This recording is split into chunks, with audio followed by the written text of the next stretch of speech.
Hey friends, it's Marlon Gibbons. Thank you so much for joining me here in the studio. Today I'm going to do a review of my Vox AC10c1. I'll share with you some of my personal, opinions on it as to why I think it's great for me in this room and the projects I work on.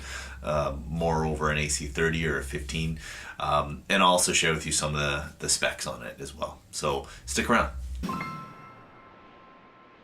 So a bit about the amp first is that when I learned that Vox had come out with an AC10, I thought, oh, that's beautiful, that's perfect, because now I can get that tube-driven tone that you can only get from hot tubes and not have to deal with the crazy decibel levels of, say, an AC30. I'm in a small room here, so an AC30 would have been way too hot for this room. So I thought this was great, this is awesome. So I got the amp, and then learned after that the AC10 was actually one of Vox's first amps. They discontinued it in 1965, I think their website says. And there were a few differences between that amp and this one for obvious reasons. 50 years later, technology has changed. That amp had 6 tubes, this is 4. I think that one had a tremolo built in. This one has a reverb. So there are some other subtle differences, but this for me was the perfect solution for this small room. I've used it, I've had it for several months now, and I've used it on a ton of projects, and it's never let me down. I absolutely love it. Okay, so I won't go into too much detail, but some of the features it has are as follows. It has a 10-inch celestial speaker. It has a closed back. It does have a speaker out if you're looking to plug it into something else or something bigger. It has 4 tubes. It has the 12 AX7s on the front end, or the preamp section, and it has 2 EL84s on the output stage. So 4 tubes. On the top, it has, I love how simple the features are. It has gain, bass, treble, reverb, and volume.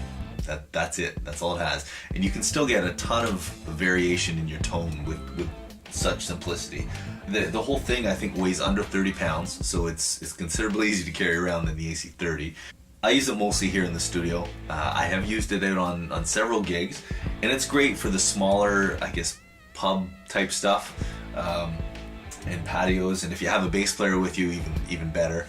So this is through my Ibanez Artcore AM93 humbucker pickups. I'll run through the different pickup selections. As far as the tone, I have the drive at about 2, maybe 3.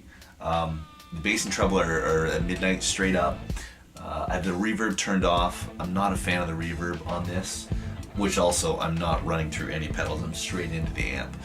And then the volume itself is really low. I have it on about 3. So one thing I didn't mention too is how incredibly loud this amp is for only a 10-watt amp. It really shouts. Being only 10 watt, I think when you do get really loud there, it kind of loses control of the tone.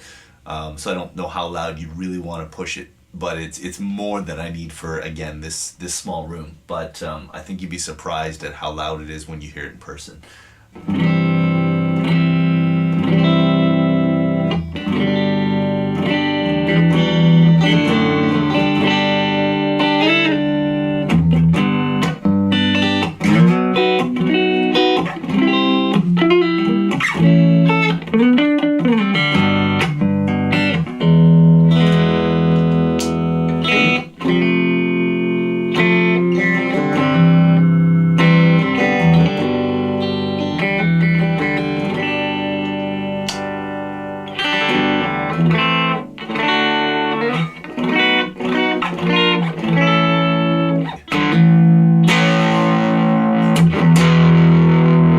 It's nice, it's all natural, there's no pedals or anything else. It's got a nice tone. So it's got lots of versatility there. It's still got that British Vox kind of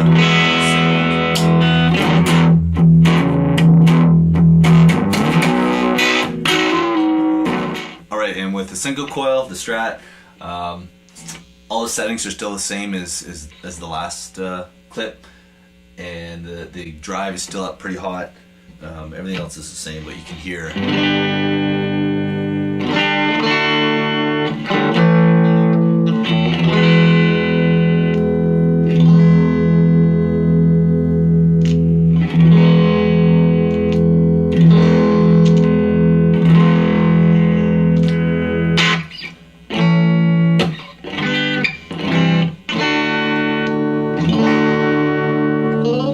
So it's got a nice, what's the word? It's full of color and character. It's not limited. It kind of doesn't matter what you plug into it. It's really expressive that way. If we turn all the gain off, well, almost off. Turn up the clean volume. Pull that, the bass. I'll let you hear the reverb.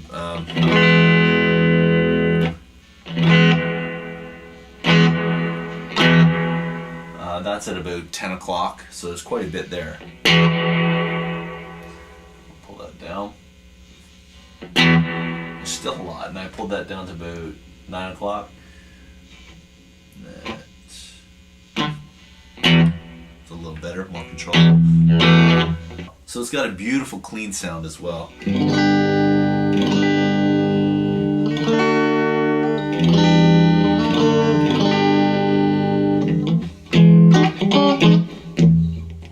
There's one other thing I wanted to mention. If you could only have one pedal, what is the most important pedal in your setup on your pedal board? What I'm doing is building a pedal board for the studio. I'm calling it a desktop pedal board. So I'm going to put it right up where I can access it and just run everything through it. I'm in the process of building that pedal board. I would love to hear your thoughts on just everything. What's in your pedal board? What are your must-haves? And I'd love to hear what you're using or what your favorite pedals are. So that's my take on the AC10. Personally, I love it for what I use it for. It's really versatile, and probably 90% of the time I use it in here. I've taken it on some gigs, the smaller, when I have a duo or just solo on a patio or something. By all means, if you have one of these or if you've used it, throw your comments below, and I would love to hear your thoughts. Any questions, throw them in there too. I'll try and answer them. Don't forget to follow me on my other social media links. Let's connect. Cheers, and thank you again so much for watching.